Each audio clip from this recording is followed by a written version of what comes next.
প্রিয় দর্শক, আসসালামু আলাইকুম। আমি জিনিয়া ঢাকা মিরপুর থেকে আবারও চলে আসলাম নতুন আরেকটি ভিডিও আপনাদের সঙ্গে শেয়ার করার জন্য। কাছে এবং দূরে, দেশ বা বিদেশ, যে যেখান থেকে আমার এই ভিডিওটি দেখছেন, আশা করছি সকলেই অনেক অনেক ভালো আছেন। বরাবরের মতো আবারও চলে আসলাম সহজ একটি রেসিপি আপনাদের সঙ্গে শেয়ার করার জন্য।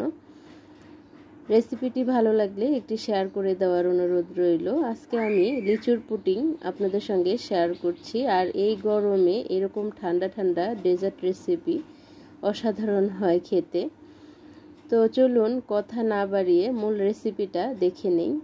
এখানে আমি লিচু নিয়েছি, আর লিচুগুলো খুব ভালো করে পানি দিয়ে ধুয়ে নিয়েছি।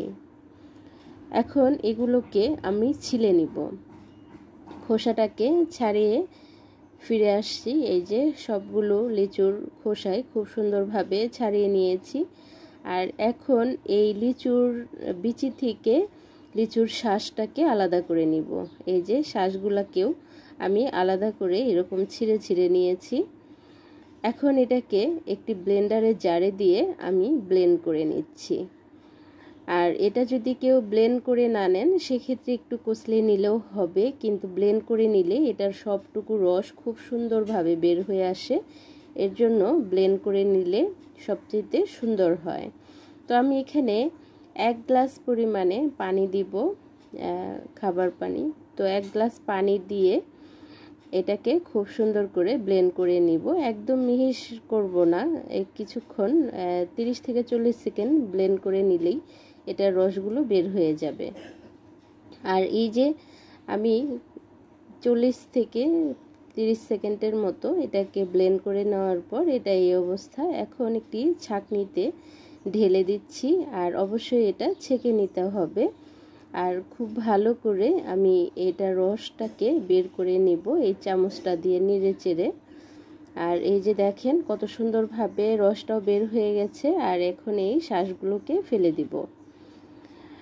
তো এইটাকে এখন চুলায় বসিয়ে দিয়েছি। চুলাটা কিন্তু এখনও অন করিনি।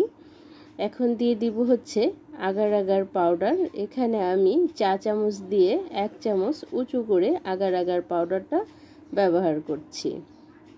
আর আগার আগার পাউডারটা অবশ্যই চুলাটা অন করার আগেই দিয়ে নেবেন, এতে করে খুব সুন্দরভাবে মিশে যাবে। একটু নাড়াচাড়া করে নিলেই হবে। আর যদি একটু গরম হয়ে যায় পানি বা দুধ, যেটাই আর কি আগার আগার পাউডার দিয়ে তৈরি করেন, সেক্ষেত্রে আগার আগার পাউডারটা খুব ভালোভাবে মিশবে না। তো এখানে আমি হাফ কাপের একটু বেশি পরিমাণে চিনি দিয়ে দিলাম। স্বাদটা আপনারা আপনাদের পছন্দ অনুযায়ী বাড়িয়ে কমিয়ে মিষ্টিটা দিয়ে নেবেন। এখানে আমি 2 গ্লাস পরিমাণে পানি দিয়েছি, মানে 500 গ্রাম পানি আছে। পানির মধ্যে জুস করেছিলাম 1 গ্লাস, আর নর্মাল পানি দিয়েছি 1 গ্লাস। তো এখন দিয়ে দিলাম সামান্য একটু লবণ, যাতে করে স্বাদটা ব্যালেন্স হয়, এর জন্য। এখন একটু নেড়েচেড়ে খুব ভালো করে মিশিয়ে নিচ্ছি। আর চুলাটা এখন কিন্তু আমি অন করে দিয়েছি। আর এটাকে অনবরত কিছুক্ষণ নাড়তে থাকবো, যাতে করে কোনো রকম এই আগার আগার পাউডারের কোনো লাম্পস বা কোনো কিছু না হয়, আর চিনিটাও খুব সুন্দর মতো গলে যায়। বন্ধুরা, এখন পর্যন্ত যারা সঙ্গে থেকে ভিডিওটি উপভোগ করছেন, একটি লাইক দিতে ভুলে গেছেন। প্লিজ একটি লাইক দিয়ে ভিডিওটি কন্টিনিউ করার অনুরোধ রইল। আপনার একটি ছোট লাইক আমার এই ভিডিওটি অনেকের কাছে পৌঁছে দিতে সহযোগিতা করবে। অতএব লাইকটা খুবই ইম্পর্টেন্ট। আর এই যে এখনই বলক চলে আসছে। তো এটা বলক চলে আসলে বেশিক্ষণ বলক দেওয়ার কোনো প্রয়োজন নাই।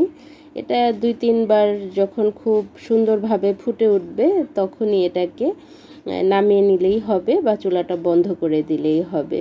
তো খুব ভালো করে বলক চলে আসার পর এটাকে আমি 40 সেকেন্ডের মতো চুলায় রেখে এরকমভাবে রান্না করে নিয়েছি। এখন চুলাটা আমি বন্ধ করে দিলাম। এখন আমরা পুডিংটা যে মোলে সেট করব, সেই মোলে কিছুটা লিচি ওইরকম দিয়ে দিয়েছি। আর এই লিচিটা দিয়ে আমি এটাকে ঢেলে দিলাম, যে লিচির যে জুসটা সেইটা ঢেলে এটাকে কিছুক্ষণ ঠান্ডা করে নিব। আর এটার উপরেও কিছুটা লিচি দিয়ে দিব। এখানে আমার একটা ভুল হয়েছিল, সেটা হচ্ছে এই লিচির শ্বাসগুলো আমি দেওয়ার পর এটা কোনো রকম একটু নাড়াচাড়া করে দেইনি। এর জন্য লিচির যে শ্বাসগুলা এগুলো সব উপর দিকে উঠেছিল। তো বন্ধুরা, যখন লিচির শ্বাসটা দিবেন অবশ্যই এটাকে একটু নেড়েচেড়ে দিবেন, এতে করে এই শ্বাসগুলো খুব সুন্দরভাবে তলানিতে বসে পড়বে। আর লিচির যে পুডিংটা সেটা দেখতে খুবই সুন্দর দেখাবে। আসলে একটু ভুলের জন্য অনেক কিছু, কিন্তু পুডিংটা কিন্তু একদমই পারফেক্ট হয়েছিল আর খেতে অসাধারণ হয়েছিল।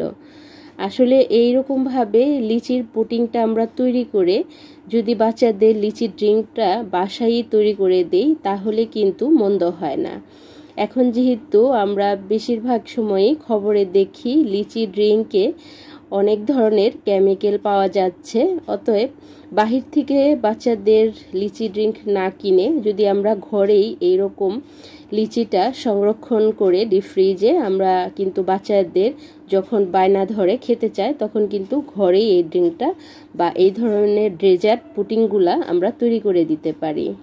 আশা করছি বরাবরের মতো আজকের রেসিপিটাও ভালো লেগেছে। রেসিপিটা ভালো লাগলে একটি শেয়ার করে দেওয়ার অনুরোধ রইল। বন্ধুরা, যারা এখন পর্যন্ত আমার সঙ্গে থেকে ভিডিওটি উপভোগ করছেন তাদেরকে অসংখ্য ধন্যবাদ জানাচ্ছি। আর যারা নতুন বন্ধু হয়ে আমার চ্যানেলটিকে ভিজিট করেছেন তারা অবশ্যই 24 ঘন্টা অপেক্ষা করবেন। আমি 24 ঘন্টা পর আসব আপনাদের চ্যানেলটিকে ভিজিট করে আপনাদের পরিবারের সদস্য হয়ে যাওয়ার জন্য। তো ভালো থাকবেন। আল্লাহ হাফেজ।